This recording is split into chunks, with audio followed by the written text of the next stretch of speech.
ज्यादा से ज्यादा वोट बूथ में मिले थे, उसमें इस बार 370 नए वोट जुड़ने चाहिए। करेंगे? यानी आपके पोलिंग बूथ में जितने वोट ज्यादा पहले मिले थे, उसमें इस बार मेहनत करके 370 वोट ज्यादा लाना है। लाएंगे? हिसाब किताब करेंगे? एक एक मतदाता की सूची बनाएंगे, सरकार के काम उसको बताएंगे, उसने कौन कौन सी योजना का लाभ उसके घर तक पहुंचा है, ये बताएंगे उसको, और जिसको अभी पहुंचा नहीं है उसको विश्वास देंगे कि मोदी जी फिर से आकर के काम पूरा करेंगे। बताओगे? अब एक पोलिंग बूथ में अगर आप नए 370 वोट 370 वोट આપણે ગુજરાતીમાં 370 કહીએ ને, હા, 370 वोट अतिरिक्त होने चाहिए। अगर ये मेरे हर बूथ में हो गया तो 370 पार पक्का करेंगे। साथियों, विपक्ष के लोगों को जमीनी हकीकत का ये आईना मध्य प्रदेश ने पिछले चुनाव में जनता का मिजाज क्या है वो दिखा दिया है। मध्य प्रदेश को मौका मिला इसलिए दिखा दिया, लेकिन ऐसा ही मिजाज हिंदुस्तान के कोने कोने में है। मैं अभी दक्षिण में गया था, राम मंदिर को लेकर के मेरा एक अनुष्ठान चलता था, और मैंने वहां जो भाव देखा, माताएं, बहनें, बुजुर्ग, बच्चे, नौजवान। मेरा कार्यक्रम नहीं था पब्लिक का, मैं तो अपना पूजा पाठ के लिए गया था, लेकिन हजारों हजारों की तादाद में मुझे आशीर्वाद देने के लिए आ रहे थे। मैंने देश की ताकत को, देश के आशीर्वाद की ताकत को, माताओं बहनों के आशीर्वाद की ताकत को अनुभव किया है। मैं कल्पना नहीं कर सकता हूं कि आपके इस सेवक को आप इतना प्यार करते हैं, इतना आशीर्वाद देते हैं। शायद कितने जन्मों का पुण्य होगा, तब जाकर के मुझे आपके आशीर्वाद प्राप्त करने का अवसर आता है। मेरे प्यारे जनजातीय समाज के भाइयों बहनों, 23 में कांग्रेस की छुट्टी हुई थी विधानसभा चुनाव में, 24 में पूरा सफाया होना तय है। साथियों, डबल इंजन की सरकार कैसे काम करती है, मध्य प्रदेश एक उत्तम उदाहरण आज पूरे देश के सामने है। बीते वर्षों में मध्य प्रदेश ने दो अलग अलग दौर देखे हैं। एक डबल इंजन सरकार का ये दौर, और दूसरा कांग्रेस के जमाने का काला काल। कम उम्र के युवाओं को शायद याद भी नहीं होगा कि आज विकास के रास्ते पर तेजी से दौड़ रहा मध्य प्रदेश भाजपा सरकार आने से पहले देश के सबसे बीमारू राज्यों में गिना जाता था।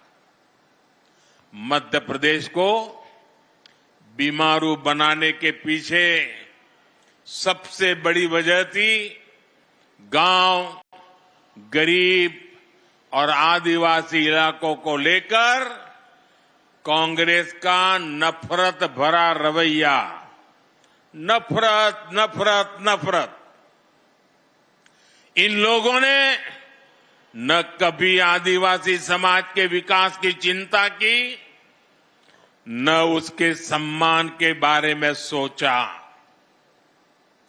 इनके लिए तो जनजातीय लोगों का मतलब केवल कुछ वोट होता था, सिर्फ वोट होता था।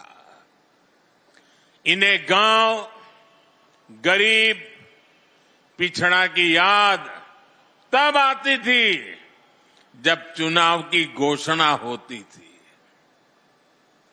साथियों, ये अटल बिहारी वाजपेयी की बीजेपी सरकार थी जिसने पहली बार आदिवासी हितों के लिए नया मंत्रालय बनाया, अलग मंत्रालय बनाया, अलग बजट निकाला और आदिवासी इलाकों का विकास, आदिवासी लोगों का विकास, आदिवासी बेटे बेटियों के भविष्य के लिए पूरी व्यवस्था। ये हमारी बीजेपी की सरकार है जिसने वन उपज पर एमएसपी में रिकॉर्ड वृद्धि की। ये बीजेपी की सरकार है जिसने एमएसपी के दायरे में वन उपज की संख्या को करीब 10 से बढ़ाकर 90 के आसपास पहुंचा दिया। ये बीजेपी की सरकार है जिसने देश के आदिवासी इलाकों में वन धन केंद्र खोले हैं ताकि आदिवासी उत्पादों को नए हाट, नए बाजार मिले। भाइयों और बहनों, हमारे लिए जनजातीय समाज वोट बैंक नहीं है। हमारे लिए तो जनजातीय समाज हमारे देश का गौरव है। हमारे देश के उज्जवल भविष्य की गारंटी ये मेरा जनजातीय समाज है। आपका सम्मान भी और आपका विकास भी ये मोदी की गारंटी है। आपके सपने, आपके बच्चों के सपने, नौजवानों के सपने, ये मोदी का संकल्प है। इसलिए भगवान बिरसा मुंडा की जयंती को जनजातीय गौरव दिवस के तौर पर मनाने का फैसला मोदी सरकार ने किया। टंटिया मामा के बलिदान को याद कर आज बलिदान दिवस मनाया जाता है। उन्हीं के नाम पर आज मैं युवाओं के लिए क्रांति सूर्य टंट्या भील विश्वविद्यालय की घोषणा कर रहा हूं। आज और भी एक महत्वपूर्ण दिवस है। आज तिलक मांझी, हमारे तिलका मांझी जी, हमारे आदिवासी समाज का गौरव, उन्होंने बिहार के भागलपुर में अंग्रेज 1784 में 1784 में यानी 1857 से भी पहले हमारे तिलक मांझी जी ने भागलपुर के कमीशन किलिंगलैंड को तीर मार करके मार दिया था। उनके लिए सूदखोरों से मिन्नत करनी पड़ती थी। जब पढ़ाई के लिए किसान को जमीन बेचनी पड़ती थी। आज एक स्वामित्व योजना मेरे देश के गांव गरीब को इन सब मुश्किलों से बचाती है। साथियों, आज जो सबसे वंचित है, सबसे पिछड़ा है, हमारी सरकार में वो सबसे पहली प्राथमिकता है। समाज में जो सबसे आखिरी वर्ग होता था, हमने विकास में उसे सबसे पहला दर्जा दिया। बेटा, तुम्हारा हाथ दुख जाए तो दर्द करेगा, बहुत बहुत तूने किया।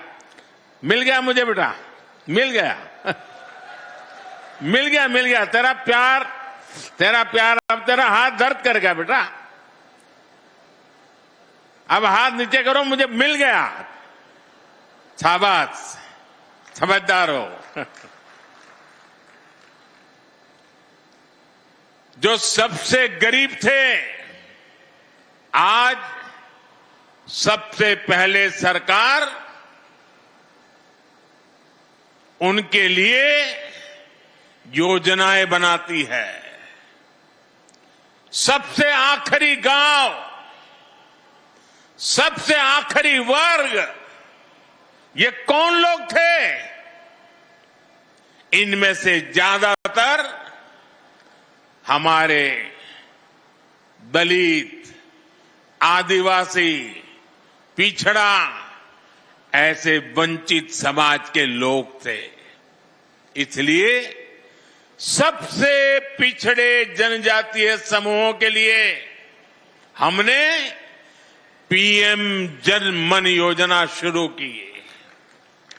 जो जनजातीय समाज अब तक विकास की मुख्य धारा से कटा हुआ था, जनमन योजना के तहत उनका तेज विकास शुरू किया गया है। इसका लाभ यहां इस क्षेत्र की बैरा, भारिया और सहरिया जैसे जनजातीय समूह को होने वाला है।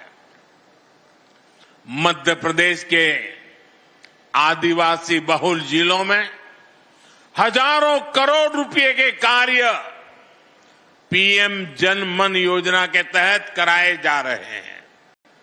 प्रधानमंत्री आदि आदर्श ग्राम योजना के जरिए झाबुआ के भी 550 गांवों में विकास के काम हो रहे हैं। भाइयों और बहनों, हमारी सरकार एमपी में आधुनिक इंफ्रास्ट्रक्चर पर भी उतना ही ध्यान दे रही है। कांग्रेस सरकार के 10 वर्षों में एमपी को रेलवे के विकास के लिए जितना पैसा मिला, आज हम उसे 24 गुना ज्यादा पैसा एमपी के लिए भेज रहे हैं। 24 गुना ज्यादा। आज भी मैंने करीब 3,500 करोड़ रुपए की रेल परियोजनाओं का लोकार्पण किया है। 3,500 करोड़ रुपए की लागत के नेशनल हाईवेज का भी आज लोकार्पण हुआ है। आप सोचिए, आज एक एक सेक्टर में एमपी के विकास के लिए हम इतना ज्यादा पैसा भेज रहे हैं। वो कौन से इलाके थे जहां रेल की, सड़क की, बिजली की, रोजगार की सुविधाएं नहीं पहुंचती थी? इनमें से अधिकांश जनजातीय और ग्रामीण इलाके ही थे, क्योंकि कांग्रेस को आपके गांव की नहीं, उनको तो अपने महलों की चिंता थी। कांग्रेस ने इन इलाकों की जो उपेक्षा की, उनके बनाए गड्ढे भरने के लिए आज हम पूरी मेहनत से काम कर रहे हैं। इसलिए कांग्रेस के लोकल नेता भी अपने आला कमान से कहने लगे हैं कि हम मोदी के खिलाफ वोट मांगने जाएं तो किस मुंह से जाएं? उन बेचारों की मुसीबत तो है जो नेता अब पार्टी में थोड़े बहुत बचे हैं, उनमें भी कोई अब जिम्मेदारी उठाना नहीं चाहता है। सुना है कि इन दिनों मध्य प्रदेश कांग्रेस में अंदर खाने खूब भगदड़ भी बची हुई है। जनता की उपेक्षा करने वालों का यही हश्र होता है। कांग्रेस अब अपने पापों के दलदल में फंस चुकी है। वो उससे निकलने की जितनी कोशिश करेगी उतना ही और धंसेगी। साथियों, आज इस अवसर पर मुझे आपको कांग्रेस की साजिशों से भी आगाह करना है। अपनी हार सामने देखकर कांग्रेस और उसके साथी अब अपने आखिरी दांव पेच इस्तेमाल करने में लग गए हैं। कांग्रेस और उसके दोस्तों की दो ही ताकत है। जब ये सत्ता में रहते हैं तब लूटते हैं, जब सत्ता से बाहर जाते हैं तो लोगों को लड़वाते हैं। यानी लूट और फूट, यही कांग्रेस की ऑक्सीजन है। इनको बंद करते ही कांग्रेस पार्टी का सियासी दम टूटने लग जाता है। ज्यादातर राज्यों में सरकार से बेदखल करके जनता जनार्दन ने इनकी लूट के रास्ते बंद कर दिए हैं। अब ये वापस कुर्सी पाने के लिए जाति के नाम पर, भाषा के नाम पर, इलाके के नाम पर टूट करवाने में, फूट करवाने में लगे हुए हैं। लेकिन देश इनकी हरकतें देख रहा है। देश इनके मंसूबे सफल नहीं होने देगा। साथियों, कांग्रेस के भीतर आदिवासी समाज के लिए नफरत कूट कूट करके भरी पड़ी है। ये लोग आदिवासी समाज के वोट मांगने तो आपके पास आते हैं, लेकिन जब आदिवासी समाज से पहली बार एक महिला राष्ट्रपति का चुनाव लड़ती है तो कांग्रेस उन्हें रोकने के लिए, उन्हें हराने के लिए दीवार बनकर खड़ी हो जाती है। देश को कांग्रेस की वो करतूत याद है। चुनाव आने पर ये लोग बड़ी बड़ी घोषणाएं तो करते हैं, लेकिन मोदी जब हर गरीब के लिए, दलित, पिछड़ा, आदिवासी के लिए पक्के घर बनवाता है तो ये मोदी को गालियां देते हैं। मध्य प्रदेश में डबल इंजन सरकार ने करीब 45 लाख परिवारों को पक्का घर दिया है। 65 लाख से ज्यादा परिवारों को पानी के लिए नल के कनेक्शन मिले हैं। बीच में जितने दिन इनकी सरकार रही, इन्होंने गरीबों तक ये लाभ पहुंचाने से रोकने के लिए हर संभव कोशिश की थी। एमपी के लोग उनके वो पाप भूले नहीं हैं।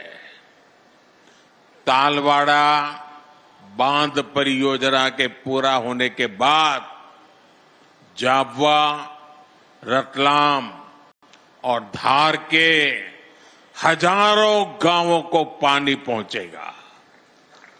इन कामों के लिए इस क्षेत्र के लोगों को, यहां के मेरे आदिवासी भाई बहनों को इन कामों के लिए दशकों तक इंतजार करना पड़ा।